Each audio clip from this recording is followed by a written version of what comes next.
Hello साथियों, स्वागत है आपका आपके अपने यूट्यूब चैनल डीएस ऑफिशियल में।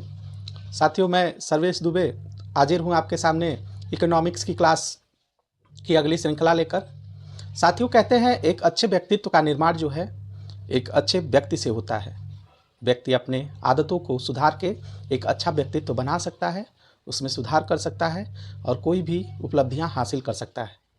साथियों, ये हमारे महापुरुष जो हमें आज़ादी दिलाए, उनके व्यक्तित्व बहुत ही अच्छे थे, जो आज हमें एक स्वतंत्र जीवन जीने का जो अवसर मिला है उन्हीं व्यक्तियों की वजह से मिला है। तो हमें भी उनके जैसे उनके आदर्शों को मानकर अपने दिल में सँजोकर और अपने कर्तव्यों का निर्वहन करना चाहिए और देश को प्रगति के रास्ते पे लेके जाना चाहिए। तो साथियों, आइए स्वागत करते हैं आज की क्लास का। इकोनॉमिक्स में आज हम लोग देखेंगे नियोजन को। तो नियोजन अर्थव्यवस्था में किस प्रकार सहायक है, इसके बारे में पूर्णतः जाना जाएगा। तो आइए शुरू करते हैं आज की क्लास का। नियोजन का अर्थ प्रत्येक क्षेत्र में एक जैसा है। नियोजन हर क्षेत्र में एक ही जैसा उसका जो है प्रभाव है। विभिन्न विद्वानों द्वारा आर्थिक नियोजन को अलग अलग प्रकार से परिभाषित किया गया है। उनकी परिभाषाओं को अंतःकरण आइए शुरू करते हैं आज की क्लास का। तो नियोजन का अर्थ प्रत्येक क्षेत्र में एक जैसा है। साथियों, जैसा कि आप लोग जानते हैं, नियोजन अर्थव्यवस्था में लाया जाता है, जो हमारे क्षेत्र को एक बेहतर जीवन देने के लिए जो सरकार के पास कम संसाधन है उसका इस्तेमाल सभी लोगों को करने के लिए हमारे पास एक बेहतर नियोजन प्रणाली होनी चाहिए। और उस क्रम में हमारी अर्थव्यवस्था में नियोजन का बहुत बड़ा योगदान है। जैसा है, विभिन्न विद्वानों द्वारा आर्थिक नियोजन को अलग अलग प्रकार से परिभाषित किया गया है। उनकी परिभाषाओं का अंतर कारण उनके नियोजन के प्रति दृष्टिकोण में अंतर के कारण रहा। आर्थिक लक्ष्यों की प्राप्ति के लिए उपलब्ध संसाधनों का न्यूनतम दोहन करने की प्रक्रिया को आर्थिक नियोजन कहते हैं, या वर्तमान में समय में सर्वमान्य परिभाषा है। वर्ष 1987 में जब सतत विकास की अवधारणा का उदय हुआ, नियोजन प्रक्रिया में संसाधन के महत्व दोहन की बात की गई। साथियों, सतत विकास सस्टेनेबल डेवलपमेंट की जब प्रथम बार बात हुई 1987 में, तब जो है इसकी सर्वमान्य जो है नियोजन का दोहन की प्रक्रिया और संसाधन के दोहन की प्रक्रिया के बारे में समझाया गया। तो साथियों, नियोजन जो है एक तरह से मान सकते हैं कि कोई अगर व्यक्ति है और व्यक्ति को राज्य के सारे संसाधन देने हैं, तो उस अगर सीमित संसाधन है तो उसको व्यक्ति को देने के लिए सीमित लोग भी होने चाहिए। सरकार इसी क्रम को ध्यान में रखते हुए नियोजन प्रणाली लाती है और हर व्यक्तियों को हर सुविधाओं देने का प्रयास जो राज्य का होता है उसमें महत्वपूर्ण भूमिका निभाती है।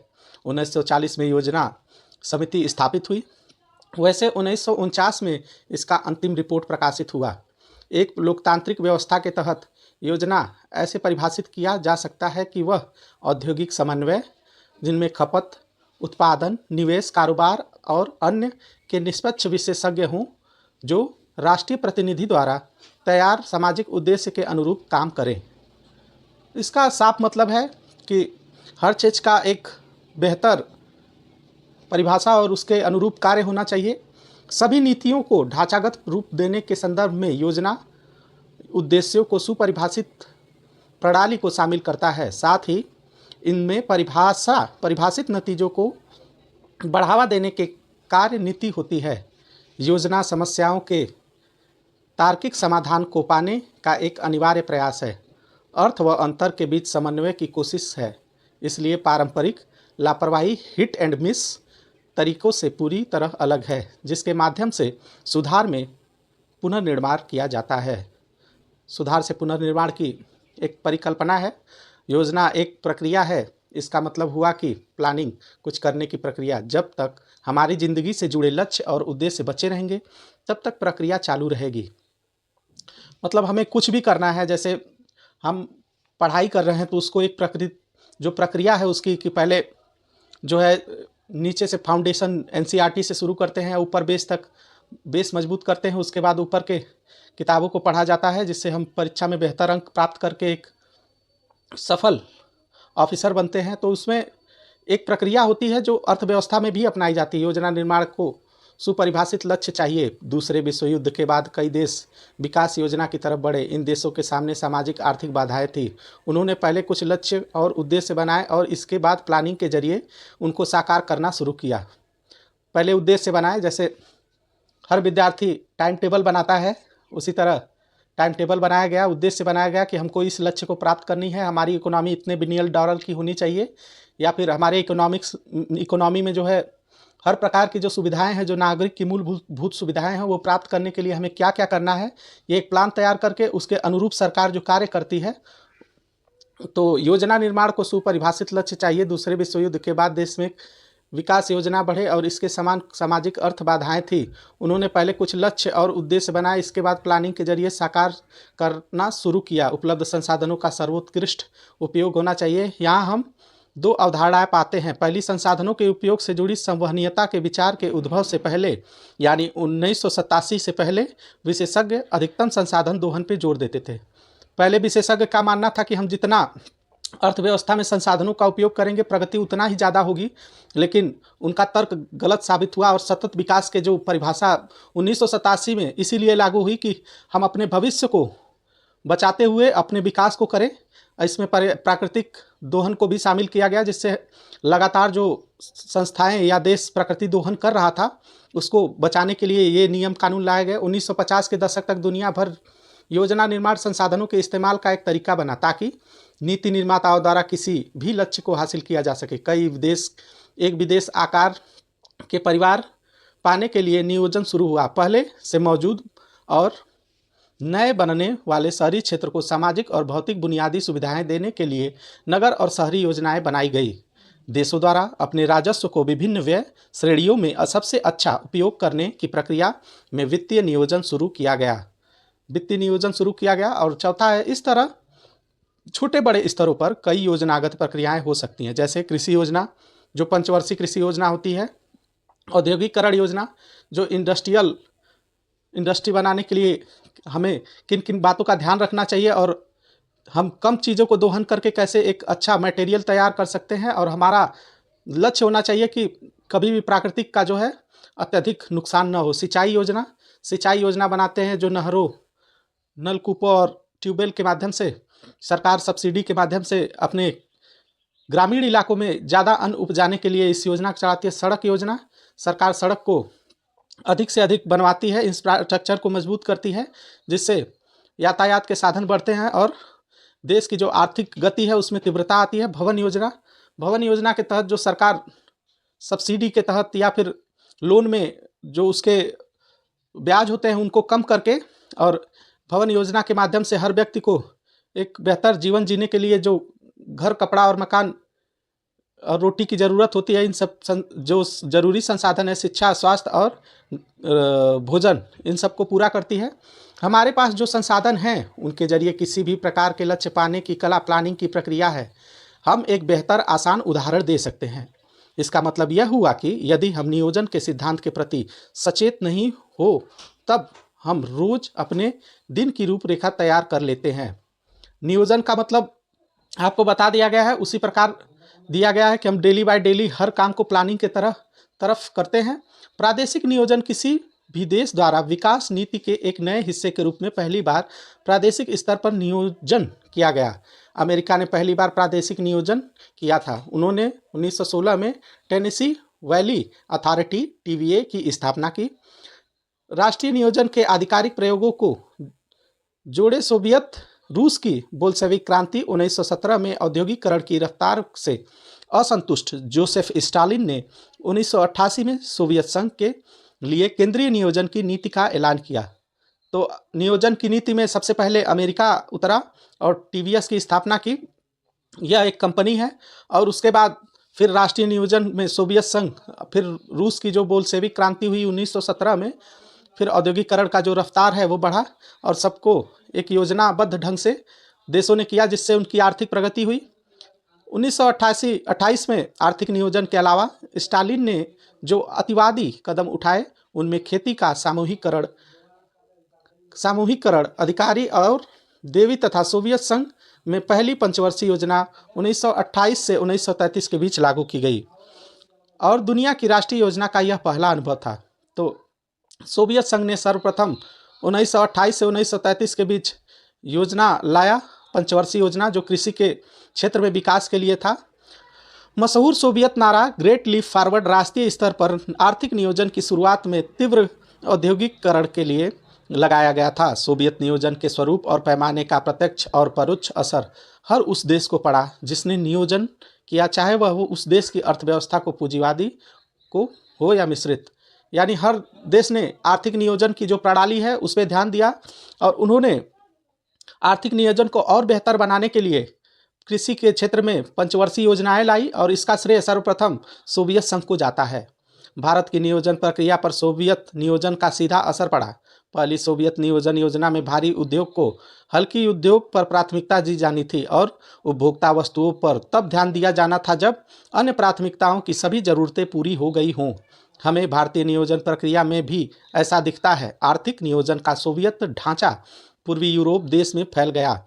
खासतौर पर द्वितीय विश्व युद्ध के बाद एक ऐसा नियोजन पीपल रिपब्लिक ऑफ चाइना में अपने असली रूप में आया। तो सर्वप्रथम चाइना ने भी अपने असली रूप में नियोजन की जो प्रणाली थी उसको अपनाया और सर्वप्रथम उनके द्वारा ही इसे लागू किया गया।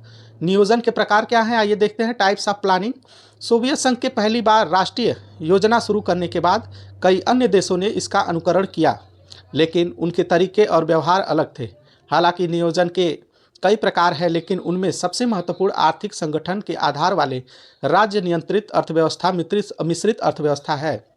आर्थिक प्रणाली के प्रकार के आधार पर विकास क्रम में नियोजन दो प्रकार से उभरे।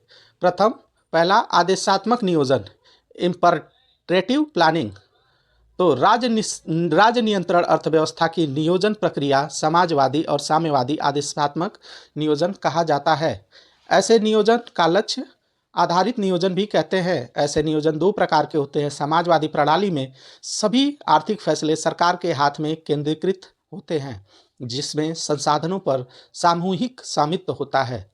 श्रम के सिवा साम्यवादी प्रणाली में जो पहले चीन में था, उसके उपरांत साम्यवादी चीन ऐसी प्रणाली की असली उदाहरण था। सोवियत संघ में भी थोड़ा बहुत बाजार मौजूद था। हालांकि 1928 में स्टालिन ने खेती के समूहीकरण को लागू कर दिया था, लेकिन सिर्फ 94% किसान ही इस प्रक्रिया में शामिल किए जा सके।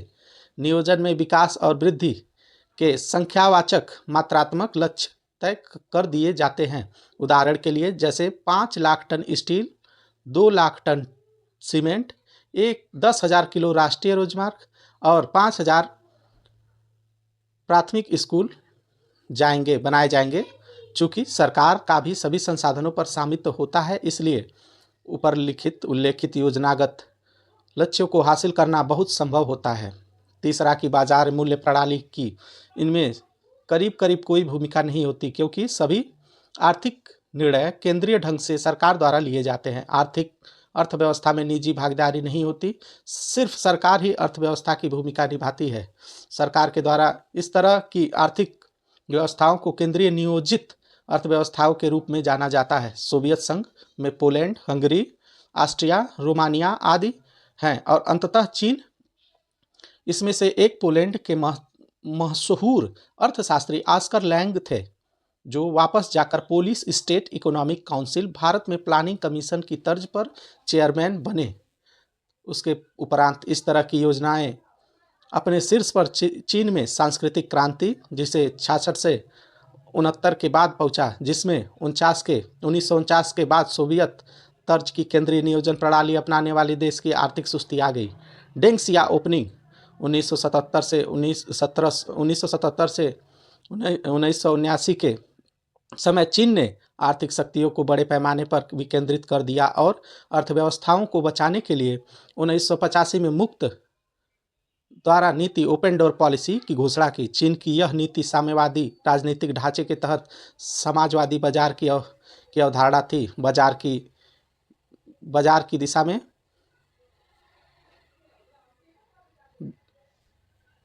इस तरह नियोजन अपने शीर्ष पर चीन में सांस्कृतिक कार्यक्रम योजना थी और निर्देशात्मक नियोजन इंक्लूडिंग प्लानिंग